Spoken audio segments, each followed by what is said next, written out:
Boleh disampaikan Pak tujuan dari aksi hari ini apa? Ya, bismillahirrahmanirrahim. Assalamualaikum warahmatullahi wabarakatuh.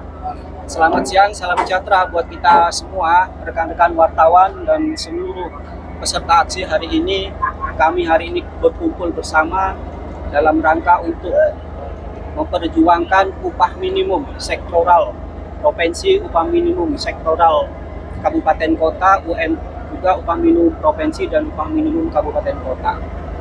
Dalam rangka mengawal, yang pertama adalah kita memastikan kepada Menaker dalam menetapkan upah di tahun 2025 tidak menggunakan PP 51.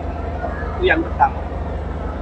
Yang kedua, kita peringatkan pula bahwasanya dalam menetapkan upah 2025 nanti itu menggunakan norma-norma atau yang sudah diputuskan oleh MK. Taat konstitusi. Itu yang kedua. Yang ketiga, kita meminta untuk menetapkan kembali upah sektoral. Kemarin kami mendengarkan pernyataan dari Dirjen Kementerian tentang kalimat wajib itu apabila ada kesepakatan. Ini menurut kami pengertian yang keliru dari pemerintah. Artinya wajib itu wajib ada, bukan wajib ketika ada kesepakatan. Ketika tidak ada kesepakatan, disitulah pemerintah hadir untuk menengahi. Karena masing-masing stakeholder, pengusaha dan buruh pasti mempunyai keinginan nilai masing-masing. Ketika tidak terjadi sepakat, maka pemerintah hadir untuk menengahi, menentukan angka nilai tentang upah sektoral. Jadi kalimat wajib bukan wajib harus ada kesepakatan. Wajib ada. Soal kesepakatan ketika masing-masing mempunyai angka, maka pemerintah di situ yang hadir. Ya, ini kami mengingatkan pada pemerintah pengertian wajib di situ.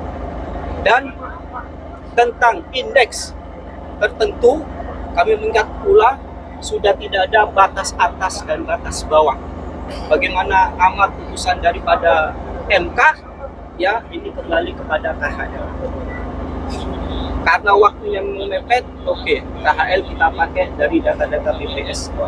Ya, nah, minimalnya kalau tidak indeks tertentu itu minimalnya berangkat dari angka 1, bukan dari 0, seperti BP 51.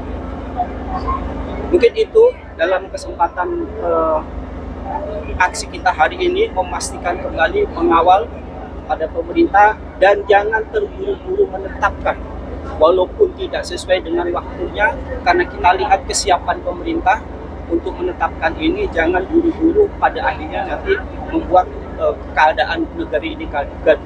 Saya kira itu. Artinya biar nggak kecolongan ya Pak? Ya, mungkin dari rekan kami menambahkan. Ya, dua hal. Pertama gini, putusan MK itu secara ajas hukum adalah berlaku erga omnes. Artinya mengikat kepada semua pihak, pemerintah, dan semua yang berperkara. Dalam rakor LKS Tripartit Nasional kemarin, ada dua yang kita soroti. Yang pertama, bahwa roadmap kementerian hanya UMSP yang akan ditetapkan dalam roadmapnya tanggal 15 Desember. Padahal putusan MK itu menyatakan adalah wajib UMSP dan UMSK. Sehingga ini menjadi persoalan. Yang kedua, kementerian nampaknya akan mengeluarkan dua kategori upah minimum, yaitu upah minimum padat karya dan upah minimum non padat karya. Dan ini menjadi persoalan. Sejak dulu upah minimum itu satu, karena upah minimum itu adalah protection floor, adalah perlindungan dasar safety net, sehingga tidak boleh ada upah minimum yang berbeda, yaitu upah minimum non padat karya dan padat karya. Keinginan daripada teman-teman pengusaha, upah minimum padat karya ini di bawah upah minimum yang hari ini. Dan ini yang harus kita kawal hari ini, memastikan kepada kementerian agar yang pertama tadi sudah sampaikan tidak terburu-buru, karena rencana kementerian tanggal 7 ini akan mengeluarkan permen.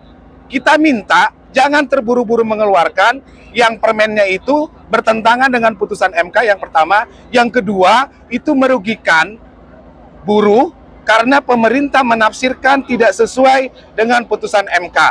Karena UMSK itu bukan hanya UMSP tingkat provinsi, tadi ada upah minimum sektoral kabupaten kota.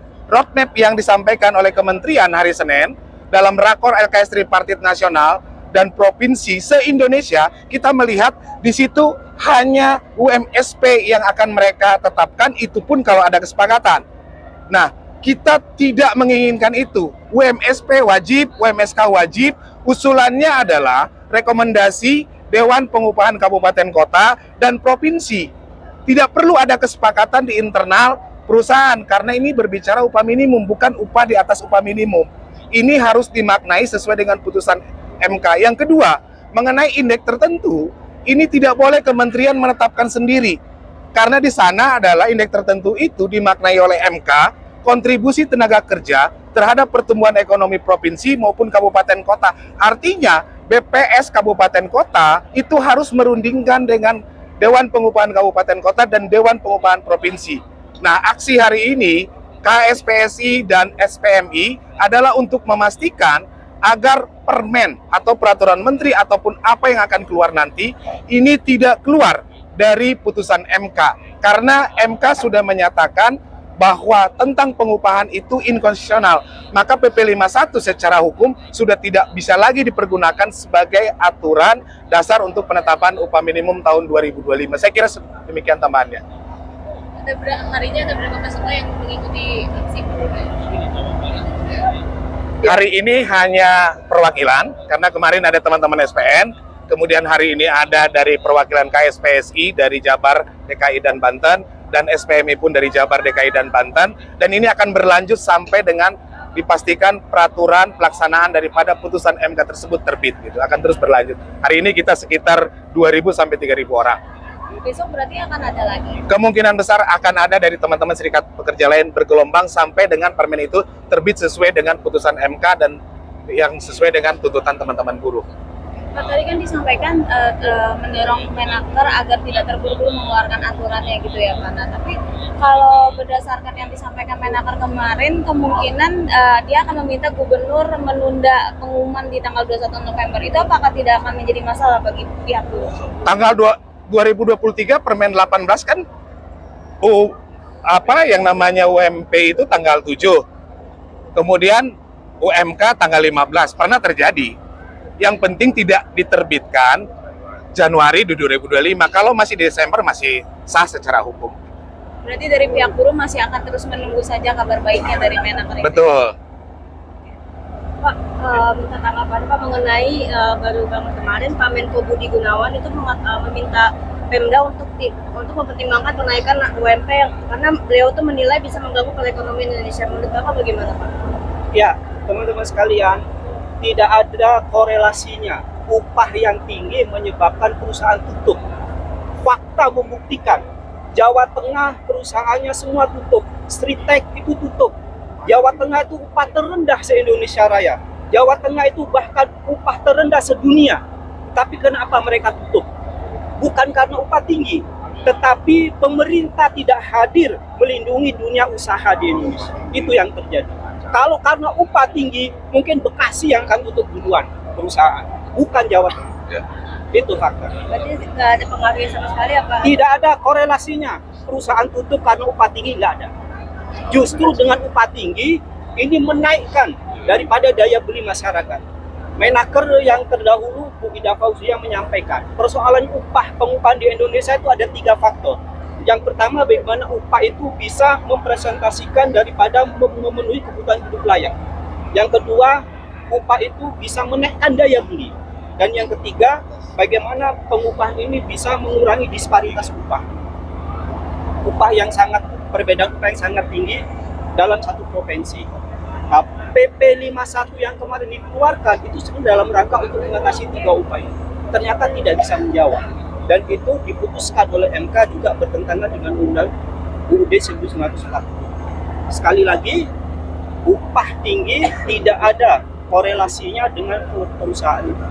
Ya. Jadi tidak akan mengganggu perekonomian. Tidak akan mengganggu. Seperti yang dibilang Pak Budi Gunawan. Kalau ingin meningkatkan ekonomi, ingin menaikkan daya beli, harus dinaikkan daya beli masyarakat.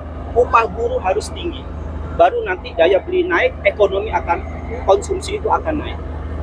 Tambahan sedikit gini, coba buktikan perusahaan mana yang tutup gara-gara bayar upah. Kita paham pilotnya Sritek akan digiring karena bermomentumnya bertepatan dengan penetapan upah minimum. Sritek itu tutup karena gagal bayar hutang kepada bank dan kepada supplier loh, bukan karena upah. Jadi ini sengaja digiring karena sejak putusan itu tanggal 31, malamnya itu Menko Perekonomian itu ngumpulin pengusaha yang akhirnya Sritek ini dijadikan sebagai bumper seolah-olah industri sedang tidak baik-baik saja. Tidak ada satu data pun sejak penetapan upah minimum itu ada perusahaan gara-gara upah minimum tutup. Yang ada adalah karena tidak ada order, yang kedua gara-gara geopolitik ekonomi internasional, dan ada hutang piutang dengan bank yang gagal bayar, tidak bayar, kemudian dipilotkan oleh pihak lain, bukan karena upah. Tolong dibuktikan mana kalau Pak Budi Gunawan menyampaikan bahwa perekonomian sedang gara-gara upah, buktikan perusahaan mana yang tutup, yang bangkrut gara-gara bayar upah. Nggak ada, data kita nggak ada. Kementerian pun nggak punya data itu. Gitu. Yang ada, Jawa Tengah, hari ini 7 perusahaan tutup itu, satu karena nggak punya order, kedua gara-gara memang punya utang ke bank yang nggak dibayar-bayar, sehingga bank melakukan PKPUD pengadilan niaga, terjadi restrukturisasi hutang, dan kemudian nggak dibayar, akhirnya menjadi pilot. Itu Sritek. Dan Presiden Direktur Sritek sudah menyampaikan, Sritek bermasalah gara-gara Permendak nomor 8 tahun 2024 tentang impor, bukan gara-gara upah. Pak, ini kan kalau SPN kemarin kan ada meminta audiensi dan diterima audiensinya dengan Wamenaker. Nah, kalau dari FSPMI dan KSPSI sendiri ada harapan ke sana tidak Pak hari ini? Audiensi ya.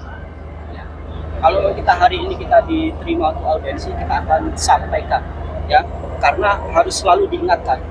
Kita aksi sampai dengan peraturan Permen tentang pengupahan itu keluar, selama itu kita akan selalu ingatkan.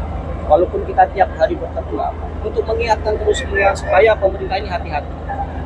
Menaker bilang kemarin katanya hari ini belum akan diumumkan gitu ya Pak. Nah, berarti aksi hari ini akan dilangsungkan sampai kapan tuh Pak?